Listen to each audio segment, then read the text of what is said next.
What's up, Peter Peeps? Hello. Welcome in. Thank you. It is the all-new Peter cast.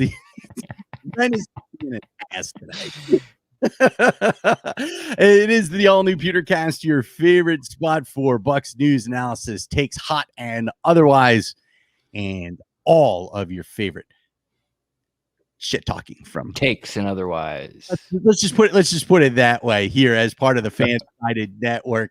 That is Ren. I am Steve Carney. It is great to have you here on this Wednesday afternoon. Ren,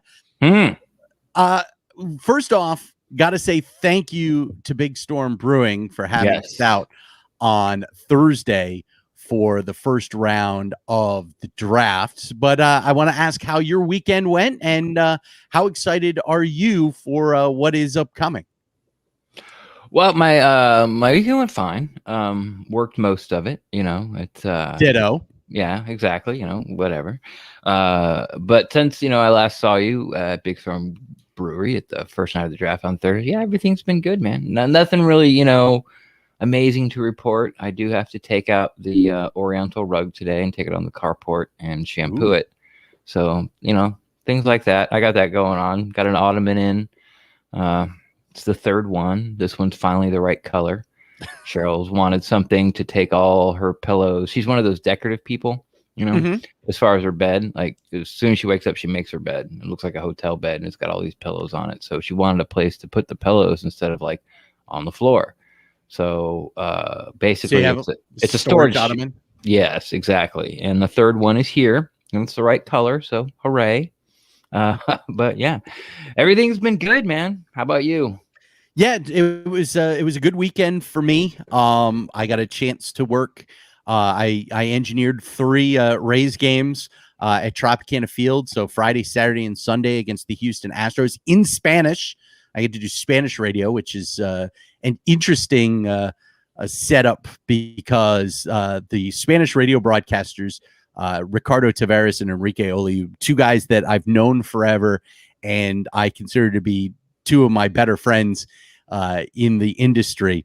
They're not very serious when it comes to how things work. Like, they are very relaxed, very casual, and sometimes it can be kind of crazy when things get going because are they good enough for government work type of people? No, they're much better than that. But it's difficult for me because Spanish isn't my first language, and so You're kidding. Well, I mean, I speak it, and I understand it well enough, having spent a decade inside of a Major League Baseball clubhouse with Dominicans and Puerto Ricans and Cubans. Right. So I understand it very well. I speak it okay. But when you've got some of the colloquialisms that they use, it was difficult for me, at least the first day, to pick out, okay, this is when you need to go to break. And so, because as the engineer on the Spanish side, I'm the person that does the commercial breaks. And so it took me a while to figure that out, but it was fun. I had a good weekend of watching Rays baseball and thinking about what we did. And by we, I mean the Buccaneers did for the draft, and we'll get into the draft here in just a minute. But we definitely really big show. Yeah, we had a huge show today, is because we haven't had a chance to talk about what the Bucs did during the draft, right? But I wanted to bring this up first, because this story broke. I believe, was it this morning or yesterday, about defensive line coach Casey Rogers. Yeah, it broke yesterday afternoon that he was named the John Teerlink Defensive Line Coach of the Year by coaches across the league, and that's a pretty big honor for a defensive line coach, for a position coach to get your Coach of the Year award for the league, is quite, and voted on by your peers is the real thing, It'd be different if it was voted on by Ren or I, or Greg Allman or Stroud, AP. No, these writers, because beat writers don't know, man. Yeah. I mean, they know the Bucs, but like, they don't watch the Colts. Like how'd the Colts defensive line do this year? I don't know. It's kind of one of the big things I have problem with Hall of Fame voting. Mm-hmm.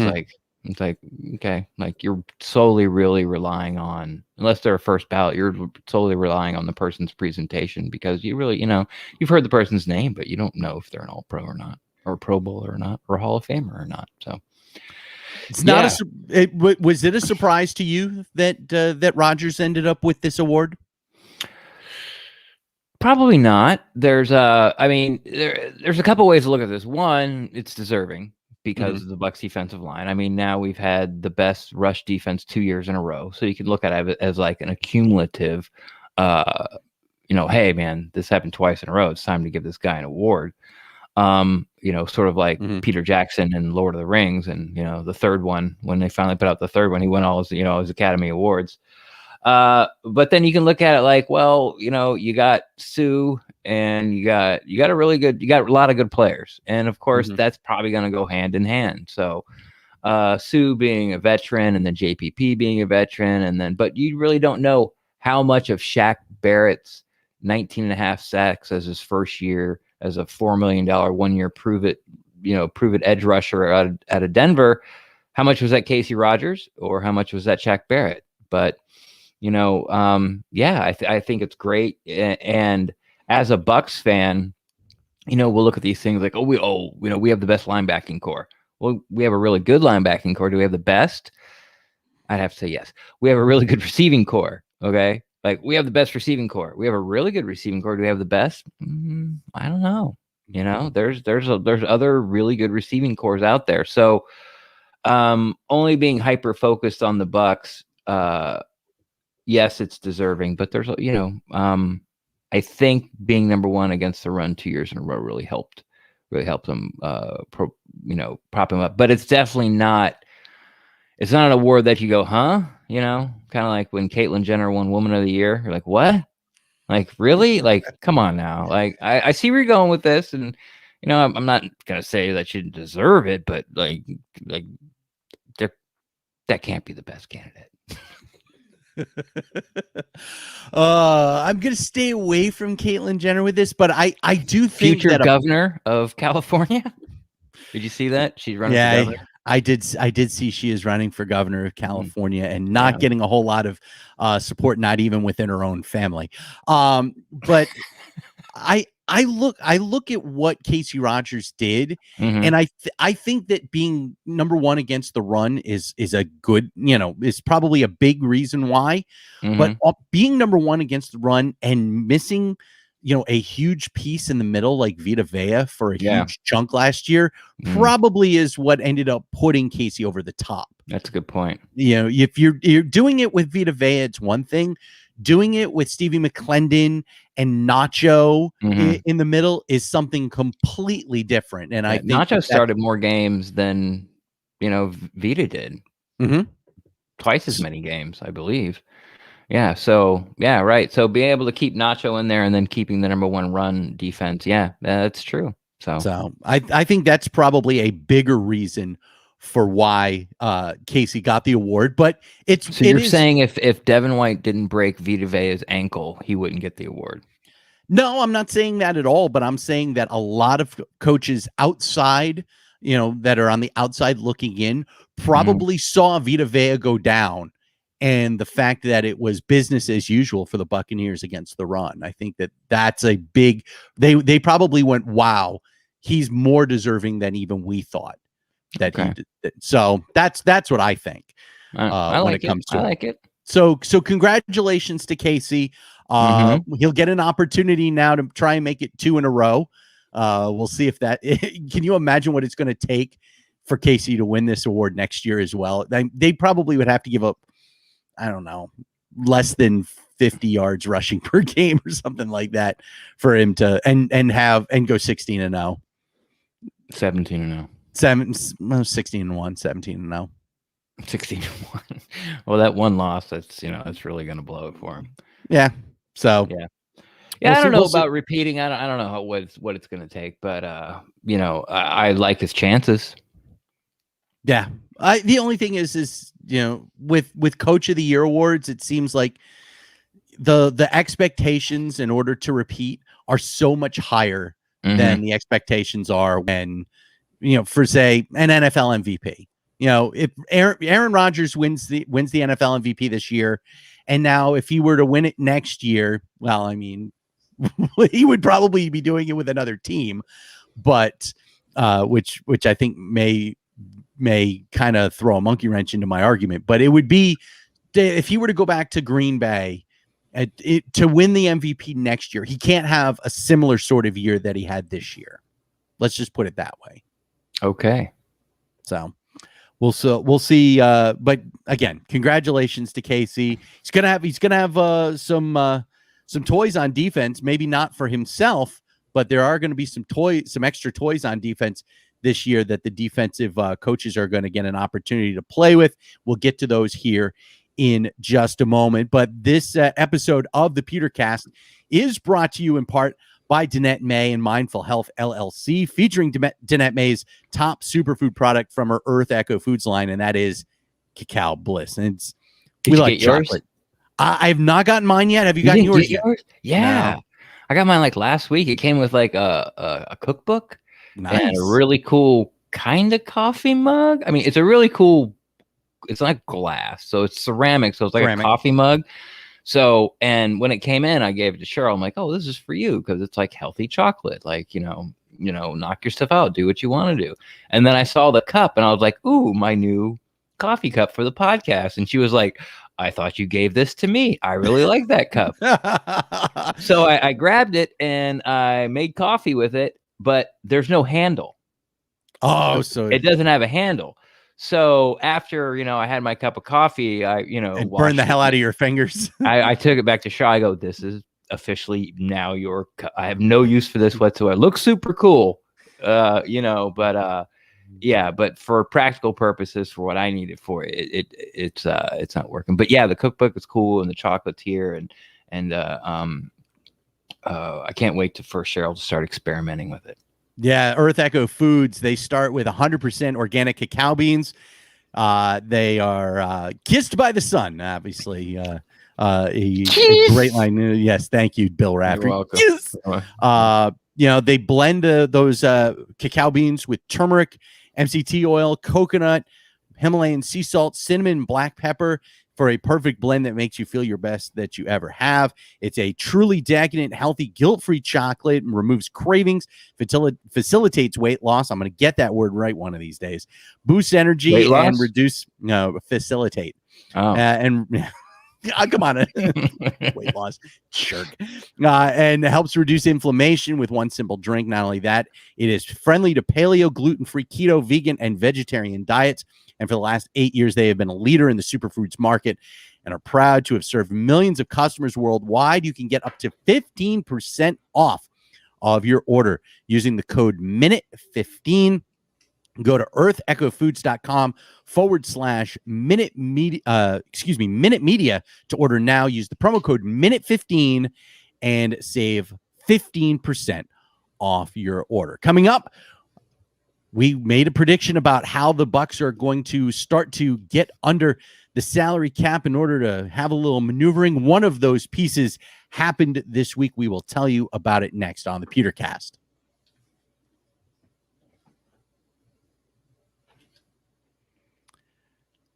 Ren, yes. We talked about the salary cap situation for the Bucs after all the signings they did before the draft. And we came up with two separate ideas about how the Buccaneers could give themselves some breathing room in order to do whatever they needed to do, money-wise to help themselves out for the start of the regular season when it comes to, signing the draft class and whatever, somebody went down, we need a free agent. And the first piece that you and I both talked about was asking Cameron Brate to take a pay cut. Personally. Yeah. Knocking on his door. Yep. Hey, Cam. It's Jason. It's Jason. Actually, no, I'm kidding. It's Ren and Steve. Yes. But we had thought that probably the first step would have been for Jason Light to go to Cam Brayton, his agent, and say, look, $6 million ain't going to cut it this year. We don't have the room for you at $6 million. We want to keep you, but it needs to be at a reduced rate. And Cameron said, he said, okay. All right. Now it was funny. I'll play for free. No, he didn't say I'll play for free. Oh. But the idea was, and we talked about this now a couple of weeks ago, right? Would be Cameron Brate taking a cut from $6 million to $3 million. And I seem to remember somebody on this podcast laughing at me. I thought that was ridiculous. A ridiculous number. And I said, you okay, well then this is business. You start at 3 and you say, okay, we like you. We want you to be here. Can you at least take a $2 million pay cut? We'll pay you 4. And I said, that's perfect. That's exactly what I would get up behind 100%. And I think that's exactly what's going to happen. And so what happens is the Buccaneers go to Cameron Brate and they ask him to take a 50% pay cut. And he agrees. It's almost 50%. $3.075 million is now Cameron Brate's number for the 2021 season. So he took a 50% pay cut. Do you think they came to him and said, we're going to pay you 2, and he talked him up to 3? It's business. It wouldn't surprise me. Right? It wouldn't surprise me at all. These are business people. I'm sure that they didn't say, we'll pay you 3. And he went, okay. That never happens. It's just like, when you paid for your car, when you paid for your house, you never take the first offer. Never. So I'm really sure it was good. 2.5 maybe. They may have said, we can do 2.5. And he said, how about 3.5? And they came to an agreement of just over 3. It makes Brayton, his agent, feel like they got a good deal out of it. I don't know how you get a 50% pay cut and think you got a good deal out of it. Because it's better than a 66% pay cut. Or 100% pay cut. Or 100%. Yeah. Just put it this way. If you don't say yes, we're going to freaking cut you. And you're going to like living in Tampa? You like the new house you just bought? Yep. Yeah. You don't want to just be Brooks arm candy. Right. Here you go. Take a pay cut. You want to have a job, Cameron? Yeah. Would you like to keep your job? This is how you keep your job. But that allowed us. Well, allowed us to be smart. Yes. It allowed me to, allowed you to call me out rightfully on the show. For the first time. For the first time. And maybe the last. No, I doubt it. But, it is a rare occurrence. You're smart. I'm not. No. I'm not. What else did Happy Gilmore say to Chubbs? I think it's something about like, you're smart, I'm dumb. You're right, I was wrong. Yeah. You're attractive, I'm less so. As long as you got that straight. Exactly. But what it did do is it allowed the Bucs to have some more room in order to bring back Antonio Brown, as that deal is now in place as well. And so, do you think the Bucs are waiting for his case to clear up? Like they weren't going to sign him until something happened on that? Because that seemed to be sort of the vibe. Because as soon as that came out, Stroud came out right away and said, "Now look for the Bucs to sign him." Well, I think that I don't think you want to sign somebody that could be facing additional sanctions. Right from the league. You don't want to sign somebody to a couple $1 million contract that will be in jail by August. Yeah, or is going to miss the first 8 games of the season again for personal conduct policy issues. So still could happen. I don't think it's going to happen because I don't think that the league's going to go any further on this. Jameis was never convicted, and he got 3 games.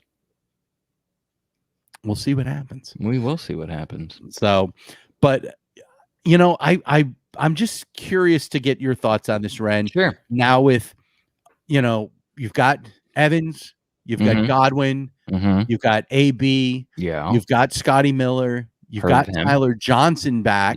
Yes. So you have your top 5 receivers, Mm-hmm. all here again, looking for another run. Mm-hmm. And we'll get into, what your thoughts are on the wide receiver that the Buccaneers drafted coming up here. But, is there a point when, are there too many ingredients for Tom Brady? Because you've got those 5 receivers, you've got Gronk, you've got Cameron Brate, you've got a returning OJ Howard, and that's 8 receivers. And now you got Bernard, Gio Giovanni Bernard, who which is catches 9. the ball. That's 9. Is there, where's the point where there might be too many options? And are all of these options going to cause discord because somebody's going to get angry that they're not getting their touches? Answer the second part first is no. Because we've seen it, because it's happened. Like Mike Evans started getting, like 2 years ago, Mike Evans got his touches as soon as Jameis left. That really happened. But 2 years ago, Chris Godwin made the Pro Bowl. He led the team in receptions. He led the team in yards. I think he led the team in touchdowns. So you've seen it happen, and then you saw it happen this year where, Antonio Brown, like you said, with an 8-game suspension, he didn't come back till he didn't get there till game 8, and the leading receiver in yards sat the bench, and you barely heard from him again. It's Scotty Miller, who was leading the team in total yardage. So, and he didn't say anything. And then Mike Evans didn't say anything all year long. Where some games, remember, like we were like week 5, week 6, and we're like, Mike Evans isn't going to get 1,000 yards. Like, where is Mike Evans? He's on. Where's Mike Evans? He's like 8 games in, Scotty Miller was leading the team, and he didn't have 400 yards. It was like 357. So it was like, what's going on here? We were doing okay. We lost to Chicago, but we came back against the Chargers. It was definitely not the team we saw post bye week, but so I don't think anyone's really going to complain. I think everyone's bought in. I think everyone knows what's at stake here and what a special group of players all over the roster that they have. And if they could kind of keep their mouth shut, and then when their number's called, do their best and do their job, that, it's all going to work out, which they saw happen last year. When does many become too many? I'm sure there's a number. I don't care what it is. Like it's, that is not something. When you try to improve your depth on your roster with a better player, if the side effect is, okay, he's not going to get the ball enough, like that's not really an argument. It should not come into play. So, do they have too many weapons? I mean, for everyone to get there, well, what's everyone's share? I mean, it's such a, complicated, like how many is not enough? Like, as long as you win, who cares? Like we saw, like Mike Evans go without getting, a catch in some games, So if OJ Howard finishes the season with 32 catches for 540 yards and 2 touchdowns, and we win the Super Bowl, or go and make the playoffs and make the NFC Championship game, or win a play, it's a successful season. Are we going to go, hey, what a great year, but gosh, OJ Howard didn't get the ball enough, I think part of it is that us as fans, we want to see the individual accolades as much as the team success. I mean, team success should always be I don't number think we one. care anymore. I think really, you don't want to. You don't want to see why. Chris Godwin or Mike Evans making a Pro Bowl. You don't want to see. I'm with you. I hear you. I absolutely hear you. But we're winning, so I don't care anymore. When we were losing in 6-10 and 7-9 and 5-11, then that's what you hang your hat on. You're kind of like, as a fan, well, okay, we're not very good, but we got a really good wide receiver, or we got a really good linebacker, or we got a really good nose tackle, or hey, our running back's really good. That's sort of when you kind of push for these accolades. But when you're winning, and the Bucs right now are on an 8-game win streak, I think it is. They've won 8 in a row. Yeah. So, right in the middle of a 28-0 win streak here. So, I don't care anymore, and I don't think they do either. I just think winning totally changes your perspective as a fan on these individual accolades. Like, yes, I want them to succeed. Yes, I think it'd be great for them to get these accolades, and I'm rooting for them, and whatever I can do on social media and podcasts and make the statement for them, if I think they deserve it, I will. But if they don't get it, I'm not going to get all, bent out of shape about it, because I don't care, because we're in the playoffs. Like, okay, no big deal. Because at the end, like I said at the beginning, it's all about winning. As long as you win, no one cares. Yeah, I think the other thing that really makes a difference on top of winning is the fact that there aren't, I don't want to say there aren't any, but it seems like there aren't as many guys that are concerned about that bonus in their contract because of all the winning. All of these guys have bonuses that say, if you make the Pro Bowl, you get an extra 250 large, you get an extra 500 large. Right. I would never sign a contract like that. You would never want a contract that pays you more for individual accolades. No, I'd make them give me the money some other way, or individual accolades. Yes. But if it was personally, but it was all on me. Like, I would say it's like, okay, you get an extra $1 million if you make the Pro Bowl. As a player, I would say, how about pick a position? What position am I playing? You were playing defensive back. Okay, I'm playing defensive back. Instead of making the Pro Bowl, I would rather have, how about we take $500,000 if I get 5 interceptions, and $500,000 if I get 10 pass breakups, because those are on me. This is something that I can directly control. Okay. With a Pro Bowl, it's just the more you see and the older you get, you realize it's not, again, it's voted on by writers who don't get to watch everybody.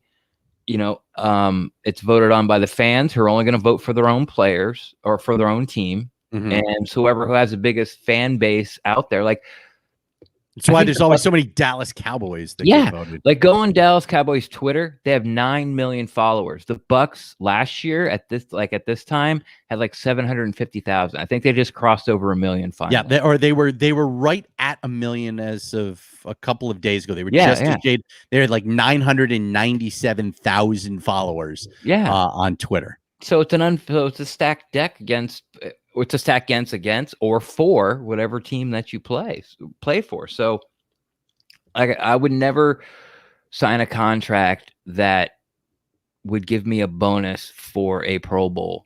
I would ask my agent to do something where it would be something more in my control to be able to get that money.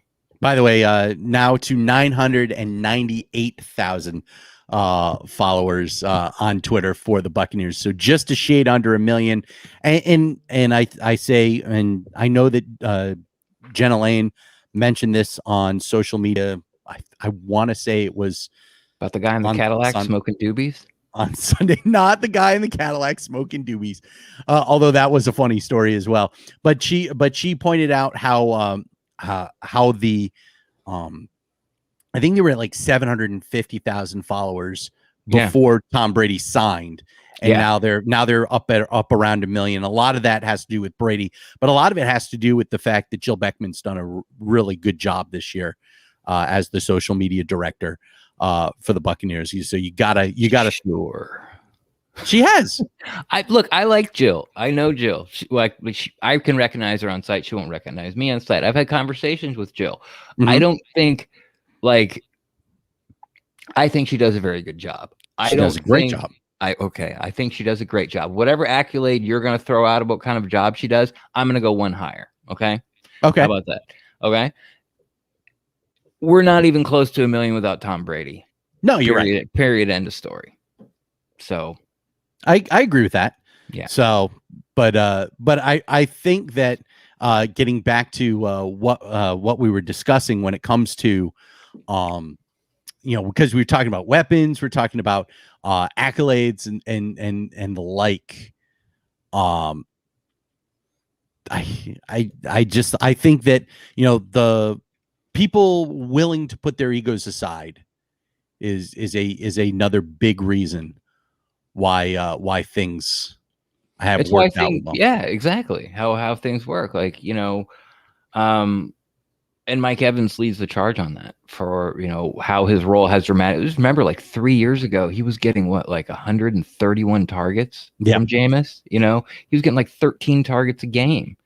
4 of them, were bounced to him, but and two more were sent the other way.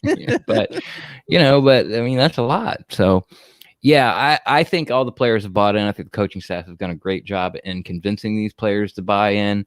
And also kudos to the players for being smart enough to realize and looking around and saying, hey, everyone gets a piece of this pie, and everyone's good. So, and they all have their different little techniques and roles to play. Like with AB coming, like having all these wide receivers, Evans, Godwin, Miller, Tyler Johnson, none of them brings what AB brings. Like getting AB on a screen pass and with his feet and be able to break angles with his speed and also break tackles. Like if someone's going to take a bubble screen to the house or a slant to the house or a dig to the house and make a cornerback miss in space, it's AB. He's the one who's going to do it. So he brings something that to that receiving core that we didn't have. So yeah, I'm all for it.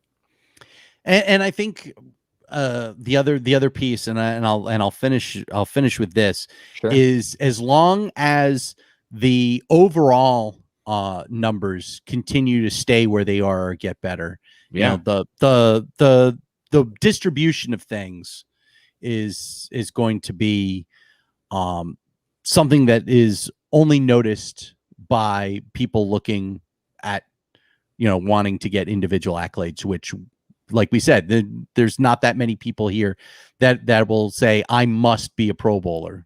I need that bonus. And so I need to have things go my way and bringing discord that way. And I think that, like you said, with OJ Howard, if he gets 32 catches, 500 yards and 2 touchdowns, that's fine. But if the tight ends overall, have 75 catches and 880 yards and 6 touchdowns, you're thinking, okay, that means that not only did Howard perform, but Gronk did, and so did Brait. Same thing with the wide receivers. If one guy, if let's say Mike Evans leads the team with 79 catches, but overall your wide receiving core has 230, that means that AB did his job, Godwin did his job, Scotty Miller did his job, Tyler Johnson did his job, Bernard did his job, Ronald Jones, whatever he gets thrown, he was able to take care of. And you're thinking, okay, we're still in good shape because the overall numbers, the production is still there. It's just divided up 8 ways instead of 4. And the Bucs have shown that they're pro player, like they're pro to get these bonuses. Like they went out of their way to get Antonio Brown that extra 250,000 or 500,000, whatever in the last game. They just kept throwing bubble screen, short pass. He needed like 8 receptions, and they threw it to him like 8 of the next 10 plays. Yeah. And then also with this Cameron Brate thing, like the Bucs held out as long as they possibly could before they went to Cameron Brate. I remember a few years ago when Kamara, I think it was his second year maybe with the Saints, and they still had Mark Ingram, and Mark Ingram had a bonus, had one of those incentive things for touchdowns, and the Saints would run Mark Ingram down to the goal line and put in Kamara, and Kamara would score, and Ingram started to really get pissed and hot about it, and that's sort of like, yeah, but that's the difference between the Saints and and the Bucs. But the Saints were and have been since, they sold their souls to the devil to try to get a Super Bowl for Drew Brees and organization. And maybe they're like, look, like, we love you, Mark, and I'm sorry. And yeah, you signed it. And yeah, we're kind of like, pulling a bait and switch here, but like, we can't afford to give you that money because the salary cap's so tight. So because Drew Brees needs all the money. Yeah, Drew Brees and all the money. And it wasn't Drew. It was big contract. But, to keep the players around him, they kicked the can down the road for, their corner, and they kicked it down the road for their defensive tackle and for their edges and for their offensive line. Like, they kicked the can down a lot for everybody. Drew was just getting the biggest piece of the pie. Yeah, I mean, he certainly was. So the Buccaneers are now on their way towards organized team activities and mini camps and stuff like that, because the draft is over. We haven't had a chance to talk about the draft yet. We will do that when we come back here on the Pewtercast.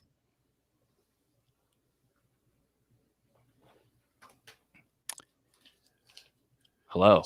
Yes. All right, Ren. We have 7 players now to talk about. Yes, 7 new members of the Tampa Bay Buccaneers, because by the time we get done on Thursday, the Bucs had yet to pick in the first round. Yes. So, and that's not so much Big Storm riveting Brewing. Live stream. Exactly. But thank you to Big Storm Brewing again for having us out. And thank you to Joe Bucs fan for making that possible. So I appreciate that. It was great to see everybody from Joe Bucs fan. Got to see Steve, got to see Lita Kemper, got to see Rock Riley, got to see the one and only Ira Kaufman, and I made Ira made me feel smart by telling me that he agreed with me that the Bucs should have traded down. But they did not trade down, Ren, and so let's get right into things here at 32. Yes, going with a edge linebacker, an outside linebacker in Joe Tryon from Washington. What did you think about this pick? And for a guy that didn't play last year, are the expectations maybe different than, say, if he had played this past season? Where do you think could he have gotten a better opportunity or a higher pick if he had played last year? Well, if he played well, sure. I mean, if he played crappy, then no. Pretty simple. I want to start off before I get into Joe Tryon, I want to start off to say that, there's a lot of talk about this year about the Bucs coming in and going, like, they can truly go BPA, and a lot of us kind of thought that that's what they would do. But looking at the draft, and now that it's over, they completely threw that out the window to make another run for the Super Bowl. And I'll explain. Like, there were some need picks. Edge. They had to get younger along the defensive line, either edge or defensive tackle. Did that with number 1. Trask, that might be their only luxury pick of the draft for me. They like him. We have our thoughts about him. We'll talk about him in a little bit. Then you go down and you get Hainsey. Basically, he's a very cheap version of Joe Haig. We'll talk about him. And then the whole entire third day, it's all special teams. And so what the Bucs are doing is like, what's our weakest position or our group? Offense, defense, special teams. It's special teams. The Bucs traditionally have been terrible on special teams. Yeah, they have not put any effort or draft picks or really any sort of like capital into special teams, and that's absolutely what they did with all these players. There were better players on the board at each position. Like at wide receiver, when they took the wide receiver, there were better wide receivers on the board, but not better wide receivers on the board that can do what the guy can do on special teams. Same thing down the line with the linebacker, both linebackers, and the cornerback. So we'll cover all of that, and I'll give you my thoughts on sort of why they were picked, how they can help us in the future. So I think the Bucs are really betting on the coaching staff on day 3 to turn these guys into anything. Like, they're really saying we can coach these guys up. But right now, why we're coaching them up, because the roster's so stacked, they don't have to play. We can really improve our special teams, and there were certain traits they like about each guy. So Joe Tryon, if you look at Joe Tryon, physically, you cannot tell me with a straight face that super serum does not exist. I know.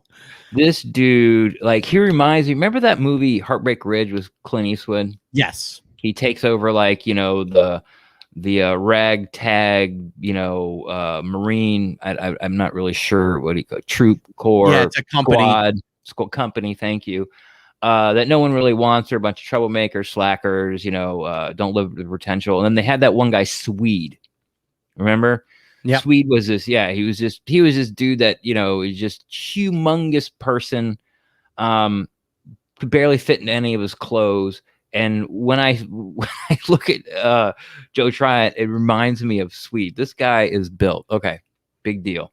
I can go down to the gym and find guys that are built. What's good about him? He has all the traits to be able to become a top tier pass rusher. He got redshirted his first year at Washington.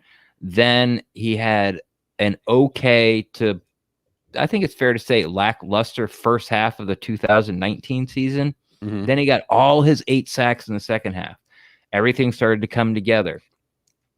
His athleticism, his length with his arms, his agility and his speed around the edge, like all that sort of came together. He's also he tackles well. He tackles through the person, like the target's behind him. He's not an arm tackler. He's going to blow you up. And another good thing that I think he fits in well with the Todd Bowles defense is that he can actually drop back in coverage, where we have seen, I think the edges dropped back like over 100 times in Bowles' defense last year. So JPP and Shaq Barrett dropping back in coverage. Tryon has shown he can do that. So I think he's going to surprise a lot of people. Now, this was a need draft pick. Let's not make any bones about it. I started off with that. Like, they needed to get younger and better at the edge or defensive tackle. The defensive tackle group was terrible. Jason Light even said that when they signed Steve McClendon, and he had a press conference, and he goes, yeah, that's basically, that's why we signed Steve McClendon, because we don't like this defensive tackle class. We're good with what we got there. And he held true to that. Didn't go after a defensive tackle, even in day 3. So Joe Tryon right now walking in the door is probably projected as edge 3, which is behind JPP and Shaq. Mm-hmm. Hope Anthony Nelson can get some more tools in his tool chest, which Tryon needs as well. And by what I mean by that is like pass rushing moves, better hands. What Tryon lacks is a bull rush, is power. But I think it's one of those things where, if I'm such a good athlete and I can always win with speed, why would I try to bull rush you? Because I can always just win with speed. If you can't stop it, why change it, type of deal. But with the Buccaneers Tier 1 coaching staff, I did hear recently that their defensive line coach won Defensive Line Coach of the Year. Yeah, he did. He did. Odds are he's not going to win it next year, though. That's what I've heard. And most likely. So he's learning behind JPP, and he's learning behind Shaq Barrett, and he's got Casey Rogers there. So I think that Joe Tryon, for sort of like, this edge class wasn't, heralded as a great edge class, but I think by the end of the year, Buck fans will really be excited what Tryon can do. And mostly it's because he doesn't have to come in and start. He can come in, and the Bucs can let him do what he does really well in certain situations, and then, and coaching him up and bringing more tools to his toolbox, and learning to do some more bull rushes, use his length to spike tackles to keep their hands off him and stuff like that. So good pick, need pick. I think he's better. I think he will be better and will play better than most like draft gurus had him. Because when you talk Joe Tryon, I felt like most people kind of started out with what he can't do instead of more what he can do. And that's what I want to ask you about, Ren, is sure. With Tryon, you talk about him being able to speed past you as opposed to the need for a bull rush, but this is a different level. The Pac-12 is a good football conference, not a great football conference, but it can be a good football conference, and it has good aspects. But now you're going to the National Football League, where these offensive linemen are not just strong, but they are fast. Yeah. They are much quicker at that level.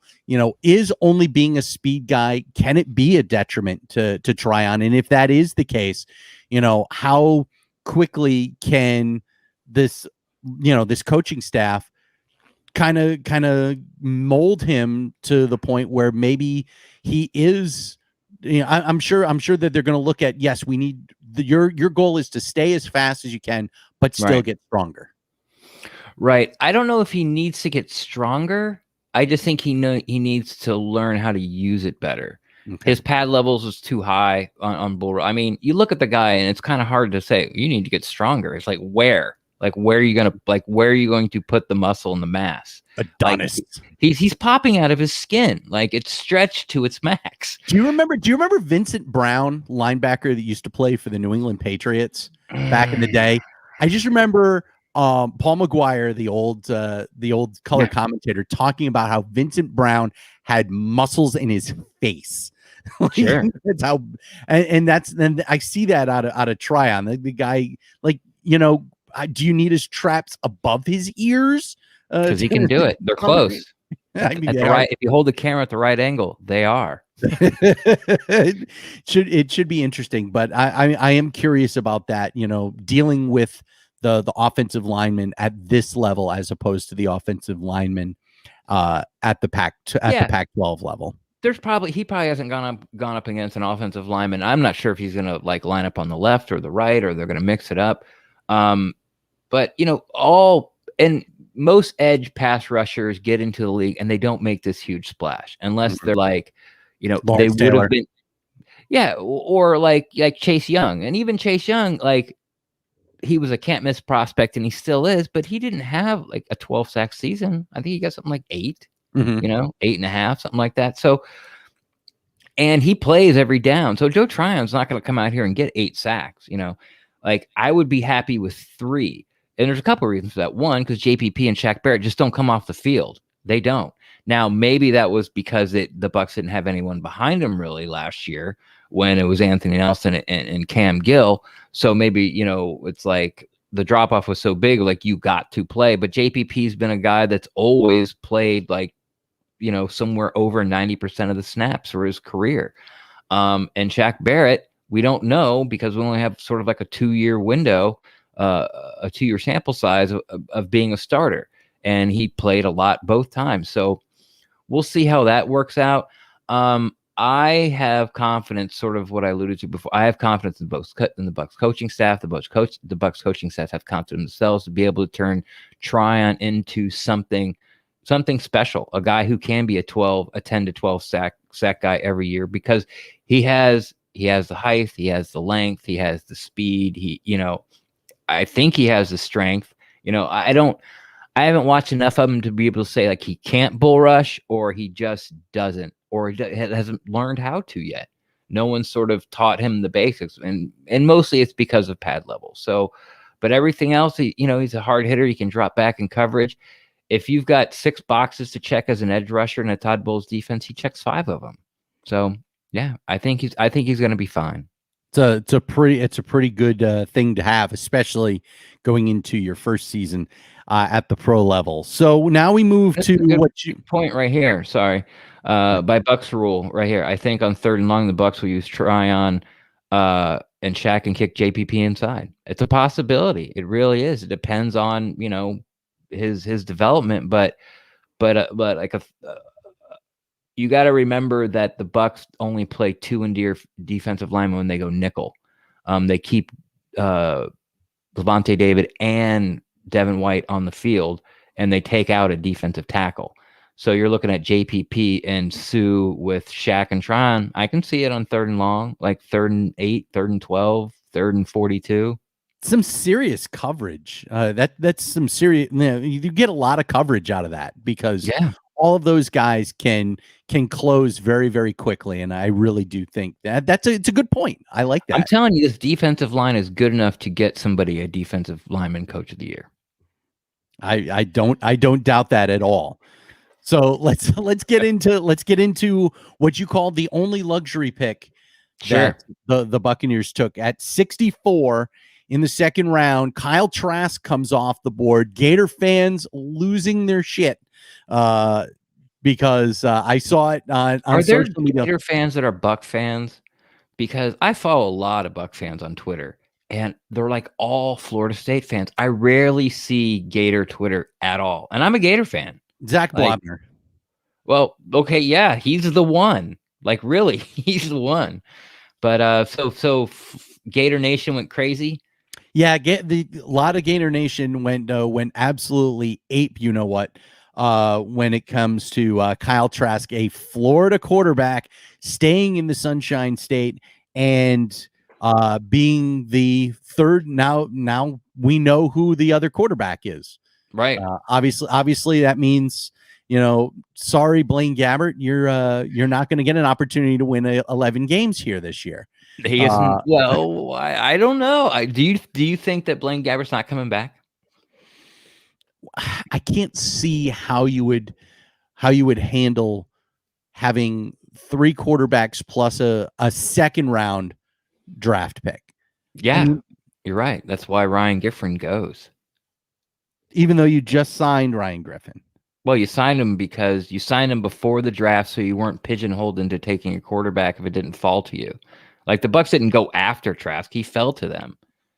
But if he didn't, then you have Ryan Griffin. But now that Trask is here, I think and all reports are that they're still trying to sign Blaine Gabbert. They're not going to carry 4. They're not. No, they're certainly not going to carry 4. That's certainly not going to be the case. And the question then becomes, for someone like Blaine Gabbert, how much, are you willing to, what's the number going to end up being this year for Gabbert? Griffin is 925,000. That's what you'll save if you cut him before June 1st. So the difference is going to end up being probably, I would think, $650,000. Gabbert gets 1.5. Does Gabbert get 1.5? No, we're going to talk about this later. It's like, I think Gabbert's going to get close to 3, and they're going to have to restructure Ryan Jensen. All right. Well, so we'll get to the maneuver. I think Gabbert comes back and Ryan Griffin goes, and Trask is 3, or no, because they put Trask on practice squad, they'll take him. I have to look at what they're going to do with practice squad. Is it going to be more like they did with the COVID rules? Is it going to be more relaxed where you can put veterans on it? I know, like, vested veterans, like, you could only put 1, then they put it up to 2. I think last year they had it up to 4. So, but I think Ryan Griffin would be somebody who just kind of hangs out on the practice squad because he's hung out. You could get Ryan. I think you could get Ryan Griffin through waivers. So he doesn't go on waivers. He's a veteran. He becomes an automatic free agent. But to get him on the practice squad, you don't have to. You cut him and then sign him in the practice squad. He doesn't have to go through waivers. Okay. Now you can cut him and say, "Hey, sign the practice squad," and he goes, "No," and he's automatically free agent. Listen to other offers, but he doesn't have to go through waivers because he's a vet. Anyway, so anyway, the luxury kick. Kyle Trask. Kyle Trask. Sure. He's fallen into the right spot. Trask now has an opportunity to do what Jimmy Garoppolo did, to do what Matt Castle did, to do what Jacoby Brissett did, is learn at the feet of the master and find out exactly what it takes to be successful at the NFL level. I think a lot of people thought that, and correct me if I'm wrong, Ren. Sure. There are a lot of people that feel that Kyle Trask has the tools to succeed at the NFL level. And there's just as many people feel that he doesn't. Okay. Yeah. Where are you on this? Now, okay. Like,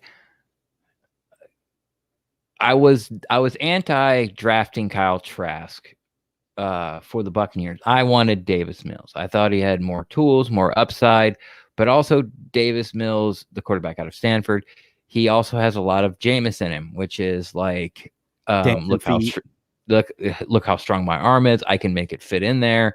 The gunslinger mentality. And I think BA has had enough of that. Uh, and he just, he wants someone who won't put the ball in harm's way, almost first and foremost. Once you sort of check off, like, okay, you can make all the throws, okay, you can do this, like, protect the ball. What people like about Trask, or I should say what the Bucs like about Trask, is that he, like you said, learned at the feet of the master.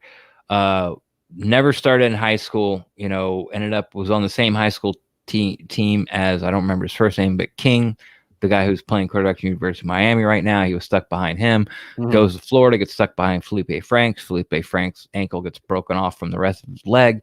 He comes in, leads the Gators in a comeback win against Kentucky, finished out the season. He was okay. It was like, okay, it's just another, like, Gators aren't going anywhere. Comes back for 2020, lights it up, okay?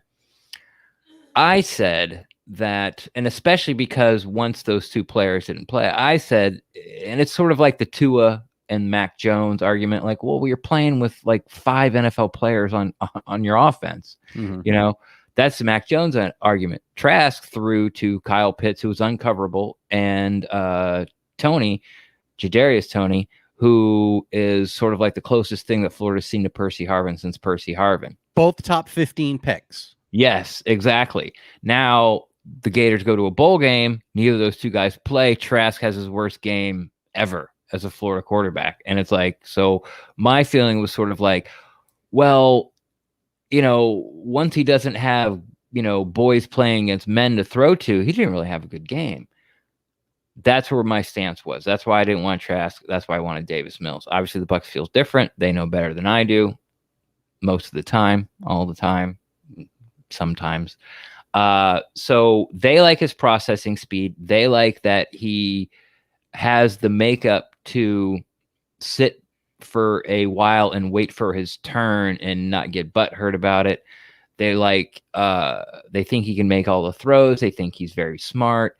So, he's got the size and sort of the playing style that BA likes in his offense, which is stand in the pocket, slide around in the pocket, move in the pocket. And Jason Light talked about a couple times about how he called him, he was smart in the pocket, which is like sliding up, sliding to the left, instead of like tucking the ball and running. He's always looking downfield and will hang in there and just, take a step here or there instead of taking off with the ball, which are all things he likes. The Bucs needed someone to get in the hopper to start grooming. Is this the guy? We'll see. But it was really a luxury pick because there were better players on the board that could have helped them this season or in next season. Like, there were guys, they could have went interior offensive lineman here. Like, they could have went corner here. That guys that are projected to have better pro careers consensusly than Kyle Trask. But they liked him. He was there. They've talked about trying to find a quarterback for even last year, but it just didn't fall to him, and their guy fell to him, and so there he is. But yeah, Kyle Trask, if he's 3 at best, he's the 3rd quarterback at best, and he's not even going to be active for games. So we'll see how good this pick is, possibly in a couple years. And but I like it. I understand it. I shouldn't say I like it. I don't dislike it, but I completely understand it. Like, Kyle Trask could play out his 4-year contract and never play for the Buccaneers. Be Ryan Griffin, like, never thrown a pass. And then 4 years later, he goes on the free agency market and he's eventually going to get his shot because someone's going to be intrigued enough to be like, well, look what happened when they finally gave him a shot. Mm-hmm. So that's where I feel about Kyle Trask. And we've seen and in the comments, starting quarterback. You can tell him in baseball mode.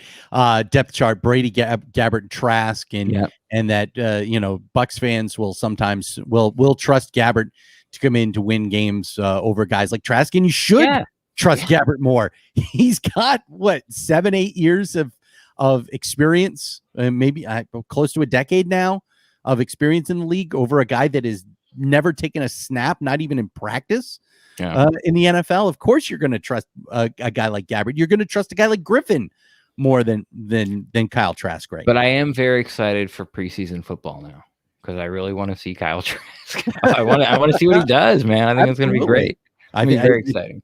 should be interesting. Now, in the third round, Ren, at Mhm. 95, this is the pick that kind of I was like, ooh, because at the end of the third round, or when the third round was wrapping up, I'm going, Quinn Miners is still there. Yeah. Miners is still there. And at 95, Miners is there.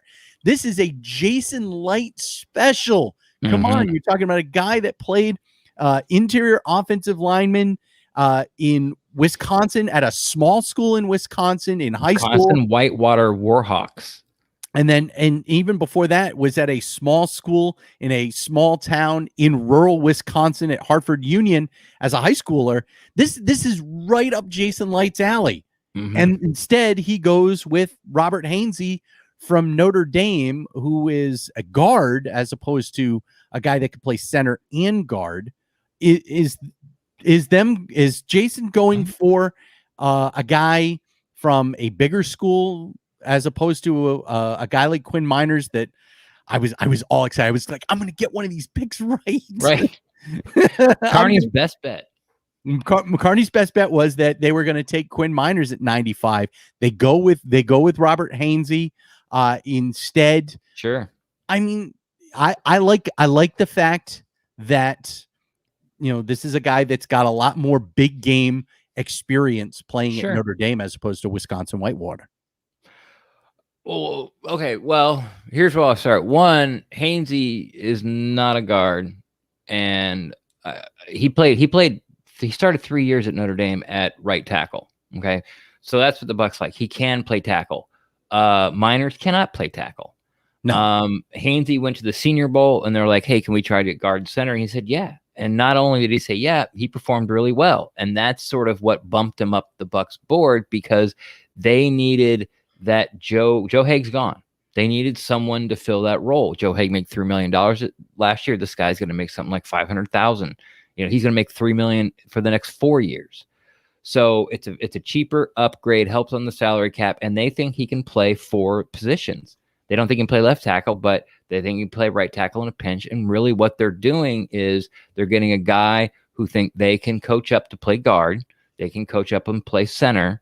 And whichever one he becomes best at, then you can look forward to replacing either Alex Kappa or possibly Ryan Jensen if they don't restructure, but I think they're going to have to. So that's where that pick is. It's their utility knife that's going to be active every Sunday. It's going to be Josh Wells. And I know Aaron Stinney did great, but if Hainsey just does what he did in college and projects, like it doesn't, blossom, go, oh my God, he's so much better than we thought, but doesn't fall on his face and just projects for what the Bucs think he will be as a rookie, he's the other guy that's going to be active because they can plug him in at right tackle, right guard, left guard, and center. Josh Wells will be the guy that's going to plug in at left tackle. And that's what they're going to roll with. And it's for that reason, it's a great pick. I mean, it's a need pick is what it is. Instead of going out and finding someone for $3 million, $4 million, $5 million to sort of be that, guy that can play 3 positions on the interior line, they want to find a guy that could do it for 4, and they got him for super cheap. So, and they needed it. Like, they needed that player. Now, let's talk about him. Just a guy who wants to bury you, has that attitude. Oh, and sorry, with Miners, he's a center that can probably play guard because most centers and guards can play. And the reason those guys don't play on the outside is because their arms aren't long enough. Yeah. And that's why with Hainsey be able to play that extra position, I think that's probably the main reason, would be my opinion, that they went with Hainsey over Miners. Now, what can Hainsey do? Like I said, he wants to bury people. He will chase people all over the field, trying to, according to John Ledger on this, he will chase people around just to try to bury them. What he's really good at is he just never, once he locks up on a guy, he never lets him go. Like they may counter, he'll counter back. He's got good hands with that. And he either wins, I guess is the best way to put it. He either wins, but when he loses a rep, he still doesn't give up a sack. He holds on for somehow, some way, he holds on for dear life long enough to keep the guy away from the quarterback. Mhm. What he's missing is sort of junk in the trunk, a little strength. He can get bull rushed, but like I said, he's still going to lock up with the guy, and they can walk him back. But but they're not going to blow through him. They'll walk him back, but it's going to be a battle the whole entire way, and he's never going to give up, and that type of deal. So I think the Bucs again are counting on their coaching staff to be able to train this guy up, maybe transform his body in the weight room like they did with Alex Kappa. Mhm. And I know people say, well, it took 3 years for Kappa. Really, it only took 2 because the strength and conditioning staff wasn't the same when he was drafted to when BA came in. So really, he only did it in 1 season. Yeah. He came in, which was last year or 2 years ago with Alex Kappa. They saw what they had. He did his off-season program, transformed his body, came back, and Kappa went from a guy that we were just happy not to hear his name called for, giving up sacks and holding calls his second year to his third year, who was the only member along the offensive line who didn't give up a sack and made the most money. And I'm not really sure what it's called, but he outperformed his contract. There's this thing in the NFL where it's like arbitration. It's like, okay, you're a 3rd round draft pick. This is what your salary was. But since you played so well, you played above it, we're going to give you this amount of money. Alex Kappa made the most. He had the biggest leap. Through that scale, Alex Kappa did the best. Yeah. So I think the Bucs are counting that they can do the same thing with Hainsey, and I'm excited about it. I think it's a good pick. Again, there were better. You could have went with a guy who probably is a much better center and guard right now with Quentin Miners. You could have went corner here. That probably had a better overall draft grade than Hainsey at this point. But besides the first pick, which could have been BPA, I don't think so. There were a couple of interior offensive linemen with Tryon. All this talk about BPA, they didn't do it for anybody. No, they didn't. They went need, luxury, need, and then they just upgraded the special teams. So, again, I like the pick. You probably could have got a better player, but it's not going to help you for 2 years, unless there's an injury down the road. And this guy's going to play this year, because someone's going to get hurt and he's going to come in on jumbo packages. And this is what he's there for. He is Joe Haig. Versatility is nice. And like I said, I like the experience factor that he brings because he's played big time, not just at Notre Dame, but this is an IMG kid. Yeah. This guy got to play the best of the best all the way back into high school. Yeah. And he moved from Michigan or something. IMG contacted him. You want to come down here? He moved from Pennsylvania, I think. Yeah. Yeah. So, in high school to come to IMG to basically, I don't even really know what IMG is. IMG Academy. Is it I always kind of thought it was a place where people just kind of work out. Yeah. It's like football prep. My buddy Ryan Sudol does a lot of stuff with. Is it a school? Yeah, they've got a school down there. They have a high school. It's like a private high school where the kids just beat the hell out of everybody else because they can get guys to move down. Because they bring guys from Pennsylvania. they're bringing the best of the best, not just in the area, but around the country. So basically, it's a prep academy it's a sports prep academy. That is molding people for college under the guise of a high school. Yep. Okay. It's exactly what it is. Okay. We had one of those back when I was in Rhode Island. It's called Bishop Hendricken High School. It's an all boys Catholic high school that recruits all around New England and gets kids to move down into Rhode Island, and they just win. And they go stomp everybody. Yeah, they beat the hell out of everybody. It's ridiculous. I hate it. I hate it dealing with them. Can't believe there's not big competition in Rhode Island high school football. No, but I'm saying they beat the hell out of everybody in football, in baseball, in basketball. Oh, they do it for all sports. They beat the crap out of everybody, and they recruit not just Rhode Island, but Massachusetts, Connecticut, New Hampshire. They get kids to move down from everywhere in New England and just beat the tar out of everybody. Hate them. All right. All right. So let's get into day 3. Sure. we've talked a lot about Jalen Darden. I saw some comments talking about Darden being kind of the Darlin. AB. I like that. Jalen Darden. Darlin. No. I'm going to call him Jaden Darlin from now Jaden on. Darlin, yeah.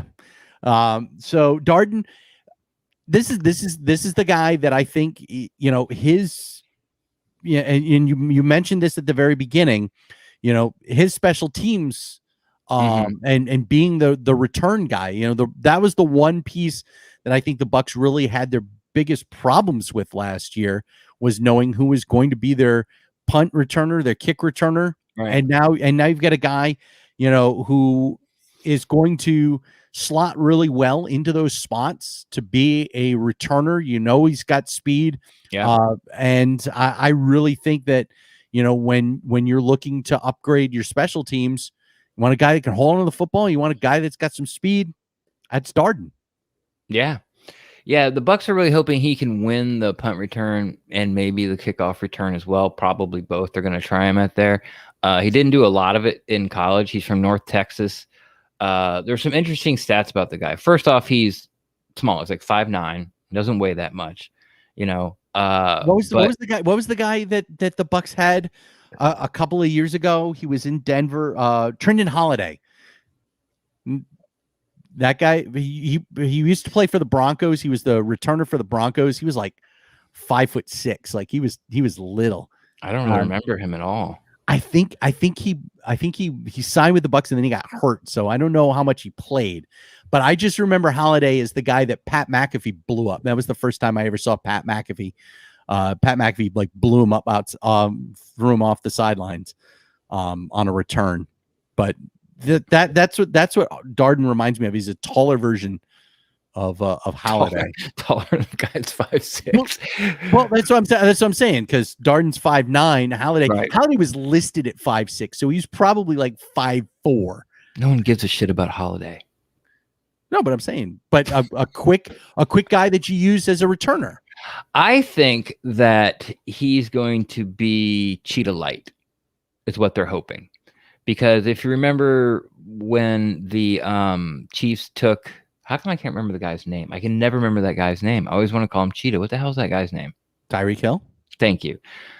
When they took Tyreek Hill, people were like, whoa, Chiefs, what are they doing? What a stretch. And his first year, all he really did was return and some gadget plays. And people were like, okay, he's got a lot of speed. Okay, I can get it, but it's still first round.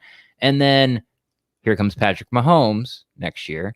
And then now they unleash Tyreek Hill and get him some packages, and he understands some of the nuance, teach him the nuances of the wide receiver position. And now he's one of the biggest weapons in the NFL, top 10 weapon, wherever you want to put it, but he's very dangerous. Mm-hmm. I'm not saying that these guys are 1-1 comp. I'm saying that this is the type of style of play. It's almost like, I think somebody said earlier in chat, you get AB vibes, and that's what it is. It's someone who can win with their feet. He has elite feet. Now, North Texas led the nation in touchdowns, 18 touchdowns last year. Also, he led the nation in separation, which is key. Now you're going, well, North Texas, like, who do you play? Scott Backley is your quarterback. Kathy Ireland's your kicker. like what's going on here? But what's special about Darling is that when he cuts, he doesn't lose speed. Like his top end, he gets to top end speed very fast. His top end speed is good. It's probably in the 90th percentile in the NFL. It's not cheetah speed, but he can get there very quick. So if you get there faster than the guy next to you, by the time, first off, they got to be faster than you, which is, we're going to say 1 out of every 10 cornerbacks or safeties that he's racing can catch him. Mm-hmm. But since he gets to the top end speed faster, he's pulling away until that corner or safety gets to their top end speed, and then they have to start to close it. But he's fast enough where now it's too late. Okay. Comes out of breaks, in and out of breaks, doesn't lose any speed. That's how he gets his separation. He's just a very explosive football player. Now, toughness, he has worked very hard on transforming his body into like adding weight, adding muscle, taking a beating for that position. And he's worked really hard at it and done a really good job out of it. So he's kind of like a diamond in the rough, but he has absolutely been brought here to win the punt return job and probably the kickoff return job. And then moving forward, get, sort of taking over that AB role, not as the same type of player, but if he makes a team this year and sticks around in the future, that thing that AB brings to the Buccaneers, which I talked about earlier, which is be able to take the screen pass all the way, be able to take the slant all the way, be able to make just one guy miss or break a tackle, which he's also very good at for his size, oddly enough. Talking about Darling here, that he can bring that element to the game, which is the Bucs don't have in the wide receiver room. But make no doubt about it, this was like, we want to get better at special teams. We're gonna go get our special teams weapon. Yeah, I certainly think that this is the special teams weapon. And then after that, they went out and got two guys that will hopefully be able to, on the other side of the special teams coins, make stops on special teams. In the fifth round, taking KJ Britt out of Auburn, and then in the seventh round, Chris Wilcox, corner out of BYU, gunner type, and then Grant Stewart out of Houston as Mr. Irrelevant. These are guys that they're expecting to make stops on special teams. Yeah, KJ Britt, throwback linebacker. Like, I think I was watching another pod, and somebody in the comment section goes Mason Foster ? And I think that's it. This guy, he's not exceptional. He's not Devin White fast, but he hits like Devin White. He's going to fill the hole. I think that possibly he could be a better version of someone like Quan Alexander. And these aren't great comps, but I'm using comps that people that listen to the pod will be able to understand. I think he's a better tackler than Quan Alexander. I think he understands run fits better than Quan Alexander. He's not as fast as Quan Alexander, so he might not be the sideline to sideline guy. But I don't think he's any worse in coverage, because Quan Alexander was terrible in coverage. So this is how I see Britt on this team coming up. One, like you obviously said, we talked about it, special teams. He's a very sure tackler. So they got a thumper, a guy with like an attitude, doesn't take crap off of nobody, and is going to, be one of the leaders and hype men for the special teams and go out there and back it up. Now, as far as making the fourth and off-ball linebacker, if he has to play this year, what he can do is play very good against the run. In coverage, you're going to have to hide him. So what if he's end up playing, when we go to nickel, it's going to have to be more traditional nickel. He's going to have to come off the field, and whichever one of the linebackers is healthy. So you're going to leave either Devin White or Levante David on the field as the single linebacker in a traditional nickel, and keep your 5, defensive linemen up front. And that's just what's going to happen. And then you'll bring, what you can do is bring Sean Murphy Bunting down, of course, as a nickel. But if the Bucs want to do and just do the 4 linemen like they normally do, then you have the flexibility of having Antoine Winfield Jr. play down in the box as sort of like the joker linebacker. Yeah, hybrid. The hybrid, right? A guy that's good enough tackler to stop the run and be able to stand up against a little bit, set the edge, be able to take out blockers. So the other safeties coming up can make the tackle on outside runs and things of that nature. So that's where I see KJ Britt if he has to play this year. I think if he develops in coverage, which is something that I think can happen, because we have seen Devin White go to, you're doing absolutely the wrong thing, and it feels like you have no idea what you're doing in coverage, to getting COVID, to coming back to being one of the best coverage linebackers in the NFL. I can't explain it. I don't know how. I don't know why. It just might be something that, something just clicked and said, yeah, I know you're doing this, but you need to do that. And he just went, yeah, I can do that. And also now it works. Now, do I think KJ Britt can do that? Probably not, because that was close to a miracle, what Devin White did as far as his coverage coming back after COVID. But this is what KJ Britt will do this year. Again, special teams upgrade. Wilcox, very long, tall corner out of BYU, another very sure tackler, hasn't missed a tackle since 2017, which is weird because he tackles high. He gets a lot of pass. Well, I shouldn't say gets a lot of pass breakups. he's not quite a ball hawk, but he knows that and he's trying to work on it because he has no interceptions in his college career whatsoever. But he fits what the Bucs want him to do. The reason he's here is because he doesn't miss tackles. You're looking at they're looking at the guy that wants to be the new Ryan Smith, the new gunner, the guy that can get down the field, have the length, have the wing spread, the arm to keep the gunner blockers. What you call them gunners too? Like, what do you call the guys that are defending the gunners? The defenders. That's what I call defenders. So keep the gunner defenders off him. He's got the length to be able to do that. He ran like a 4.31 in his pro day. He didn't think he was going to not bad. He didn't think he was going to run that. So you're looking at the gunner. You're looking at the Bucs want him to make the Pro Bowl as a gunner and develop him, betting on their coaching staff to be able to next year when the Bucs have to throw a ton of money at Carlton Davis and the year after that, all of a sudden we have Jamel Dean and Sean Murphy bunting up. Possibly Wilcox could be a cheaper version to make that decision a little easier because the Bucs have come out and told people in the know that next year they're not going to have enough money to bring everybody back. People are going to start having to leave, either that be Jensen or Kappa or God forbid Chris Godwin or God forbid Carlton Davis. Like JPP's contract's up, Will Golson's contract's up, Sue's contract's up. So some of these guys are going to depart next year. If Wilcox can develop, he might be able to slide right in if the Bucs have to eventually let go of either Dean or Bunting. And then Stewart, Mr. Irrelevant.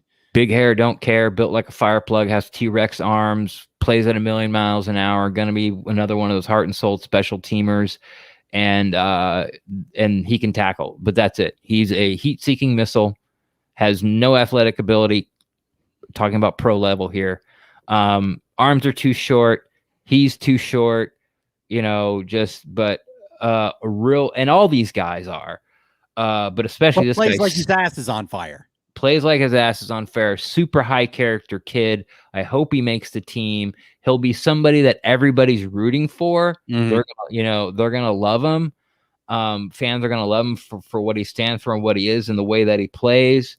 But yeah, he might really be it might be like the Kenny Britt Stewart show, and whoever plays better on special teams gets that. But I think Britt has a higher ceiling because he's a bigger linebacker, and he has the skills and the size and the strength to keep guys coming to the second level off him way better than Stewart can. If Stewart hangs around the league, he's just going to be Steve Tasker. Yeah, he's just going to be a guy that or not even, that might be even too high. He's going to play out his rookie contract and be an awesome special teamer.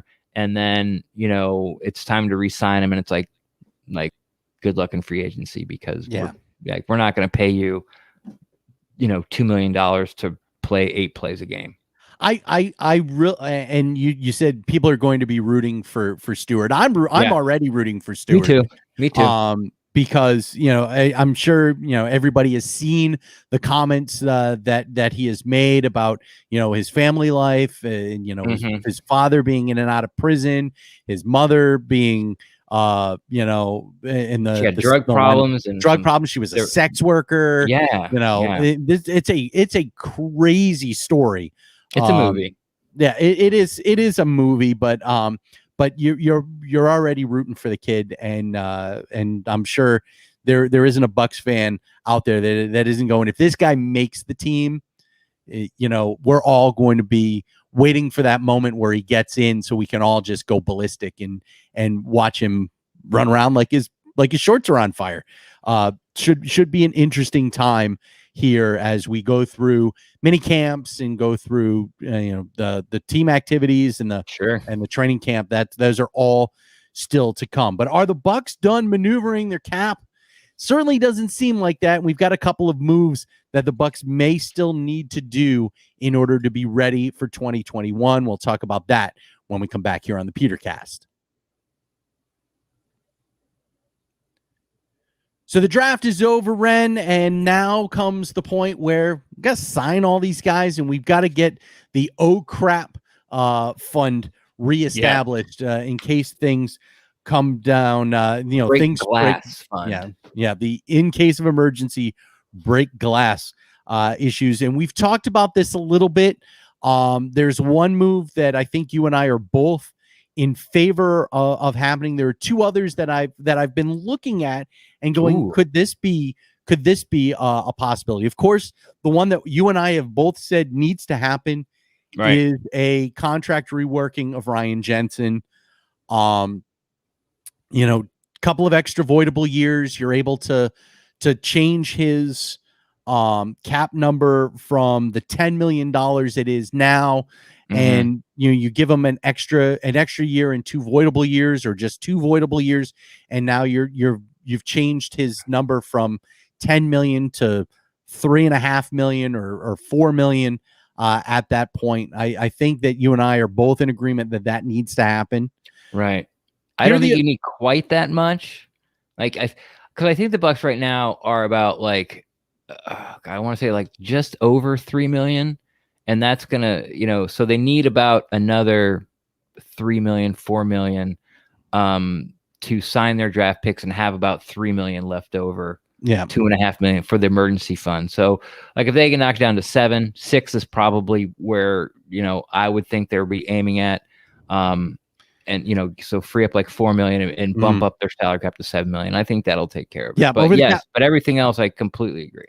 Overthecap.com has the Bucs at 5.6 after the reworking of Cameron Brate's pay cut, but it does not have Antonio Brown. And that was that was 3. I think it was 3, right? Yeah. They have overthecap.com has Brate at 1.8, 1.81 to be exact, right now. And so at least I think, that's the right number. Yeah, 1.81, but they don't have Antonio Brown's signing deal on here yet. As you mentioned, that's right around 3. They have about 4, so they have about 4 million. Yeah. So the other two pieces that I'm looking at. I want to hear this. I want to hear what you think about this. Okay. One guy that you mentioned is going to be. I cannot believe you brought that up. But I'm sorry, I was just practicing. So the first guy I want to bring up is a guy that is a free agent at the end of this year. Okay. And that is Will Golston.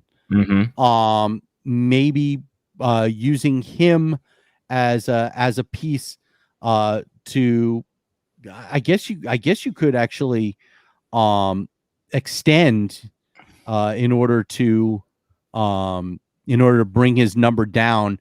You could extend him an extra year and save it looks like about $2 million on his cap number by extending him an extra year. What's he at now? He's at 5.5. So you're saying give him a year, guarantee it, and basically cut his salary in half? Cut his salary almost in half. And that would that would do it. Because if we projected that we're at 4 after the Antonio Brown, because he hasn't signed the contract yet. Yeah. But we know how much it is. And push it up to 6. Yeah, that could do it. That could do it. The other guy that is interesting is Ali Marpet. Because right now the way that Marpet's deal is, you could actually, and Over the Cap talks about this, you could restructure Marpet and save almost $6 million. How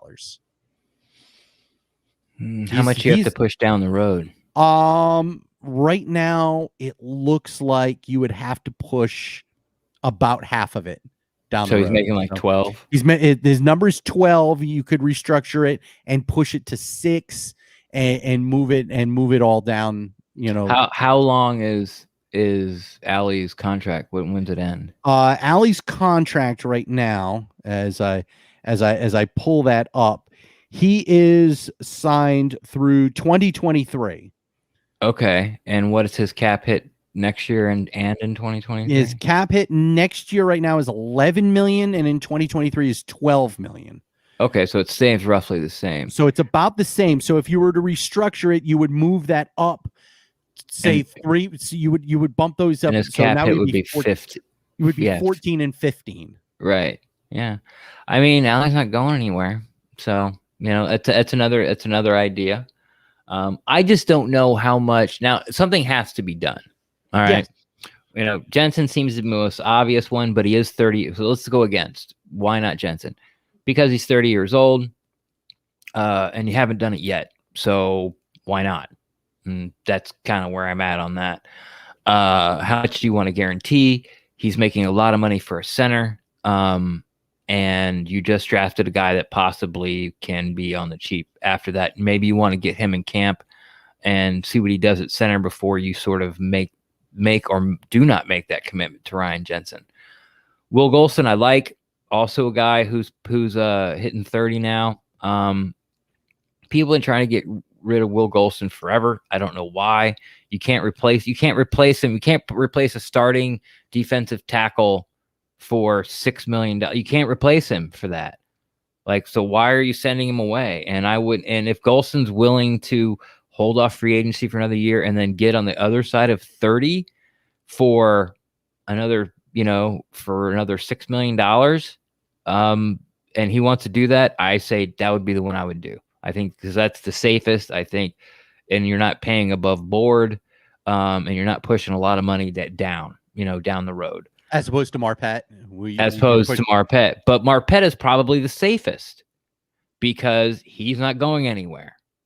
He will be here throughout the end of the contract, and I'm sure the Bucs right now, if they had a choice and you said, "Hey, do you want to sign Marpet, to a contract? Are you guys going to send Ali Marpet to a contract after 2023 season?" Everyone's going to say yes. Mm-hmm. So not only is he not going anywhere next year or this year, or next year or the year after that, the Bucs probably have him in the future. So it's probably the safest because what you're doing is you're pushing it down the road and you're guaranteeing the money, and that's going to go against the cap. And if that player leaves, it goes or gets cut, or then that becomes dead money. Mm-hmm. Ali Marpet leaving is the least one likely of the three. Yeah, least likely. Thank you. One of the three. So dead money doesn't come into play going with Ali. So I think Golson probably be the cheapest. Jensen would probably be the smartest, be the most likely, and Ali would probably be the safest. I think either way, you probably need to have at least one of these done, and something needs to be done. Something has to be done in order to sign your draft picks and get to a point where you feel comfortable. If something hits the fan, that you're able to maneuver at that point. So we'll see what happens. We still got plenty of time to discuss that, and I'm sure there will be other scenarios that come up. So I mean, will they look at Evans or Godwin or some of these other guys that you could maneuver around in order to make it happen? But I think you're right. It's got to be one of those three. Well, we've done 90 minutes here, Ren. I know. So it is time now for the Ren Addiction as we get on out of here. Ren, tell everybody where they can find you. Best place to find me is on Twitter at Rendax, REN_DAXT. But nowadays, the best place to find me is on Twitter at the Pewtercast. That's the one I use the most now. So you'll be talking to me either way. But if your take is too hot and you don't want to put it out there in the Twitter sphere, feel free to slide in my DMs and I can talk Buccaneers football with you there as well, too. But since I didn't say I'll talk Buccaneers football the first time, I probably shouldn't say as well, too. So I will talk Buccaneers football with you there, if you'd like. It's a good place. It's a good place to talk Bucs football, and you can always hit me up on social media. I am at Steve Carney, and you can catch us right here at pewtercast.com, pewtercast.live, and of course on the Fan-Sided Network. That'll do it for this episode. We appreciate you checking us out. Make sure you subscribe on whatever podcast platform you're listening to so you never miss an episode. And until next time, go Buck yourself.